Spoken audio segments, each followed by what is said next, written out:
দিল্লি যদি হাসিনাকে চায়, সেটার বিরুদ্ধে যদি আমরা দাঁড়াইতে পারি, সেটা যদি খারাপ হয়, তাহলে ওয়াশিংটন যদি আপনাকে চায় সেটাও খারাপ, এবং সেটার বিরুদ্ধে বাংলাদেশের মানুষ দাঁড়াবে। আপনাকে যদি দিল্লি চায়, ওয়াশিংটন চায়, চায়না চায়, তুরস্ক চায়, হ্যাঁ, আপনার তো কোনো রাজনীতি নাই, রাজনীতি করার কোনো অধিকারই নাই আপনার। আপনাকে শুধুমাত্র বিবেচনা করতে হবে বাংলাদেশের মানুষ কি চাচ্ছে, বাংলাদেশের মানুষ আপনাকে চায় কিনা, বাংলাদেশের মানুষ আপনাকে চায় কিনা সেই ব্যাপারে আপনার কোনো হুঁশ নাই, খবর নাই। আপনি কথায় কথায় মিথ্যা কথা বলেন। আপনি একটা সত্য কথা আমি এই পর্যন্ত দেখলাম না, এবং হয়তো সত্য বলেন না, আপনি যেটা বলেন প্রয়োজনে সত্য এবং মিথ্যা টুইস্ট করেন, মানে একটু সত্য নেন একটু মিথ্যা নেন, নিয়ে আপনি পলিটিক্যাল ট্রুথ তৈরি করেন, যেটা মিথ্যার চেয়ে ডেঞ্জারাস। হয় আপনি মিথ্যা বলেন, না হলে আপনি পলিটিক্যাল ট্রুথ তৈরি করেন, এর বাইরে আপনি কোনো কিছু করতেছেন না এই পর্যন্ত।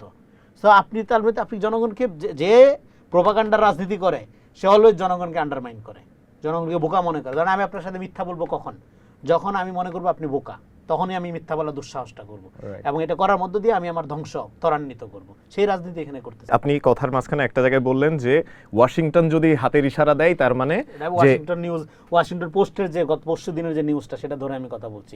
ওয়াশিংটন পোস্ট, এখানে মার্কিন কূটনীতির সাথে কিছু সাংবাদিকদের আলাপ হয়েছে, তারা 6 জন, হ্যাঁ, তারা তাদের মধ্যে তারা বলতেছে তারা জামাতের ব্যাপারে আগ্রহী, পজিটিভ, এবং বোঝানোর চেষ্টা করতেছে যে জামাত আসলে কত ভালো হবে। এটা জাস্ট মিশরে এই জিনিস ঘটাইছে, পৃথিবীতে এই জিনিস আমরা দেখছি, এটা নতুন কিছু না। ফলে জামাতের হয়তো নতুন করে দেখার দরকার আছে, তারা দেখো, আমার কোনো আগ্রহ নেই। মানে আসলে কি হচ্ছে, মানে এখন পর্যন্ত যদি ওয়াশিংটনের সিগন্যালই এত ভাইটাল হয়ে থাকে, তাহলে এর আগে তো মুফতি আমির হামজা, আমি আপনাকে বলি 3 মাস আগে, আমি এটা আরেকটা চ্যানেলে, সেখানে আপনি আগে শো করতেন, সেখানে আমি 3 মাস আগে বলছি যে দিল্লি যদি হাসিনাকে চায়, সেটার বিরুদ্ধে যদি আমরা দাঁড়াইতে পারি, সেটা যদি খারাপ হয়, তাহলে ওয়াশিংটন যদি আপনাকে চায় সেটাও খারাপ, এবং সেটার বিরুদ্ধে বাংলাদেশের মানুষ দাঁড়াবে।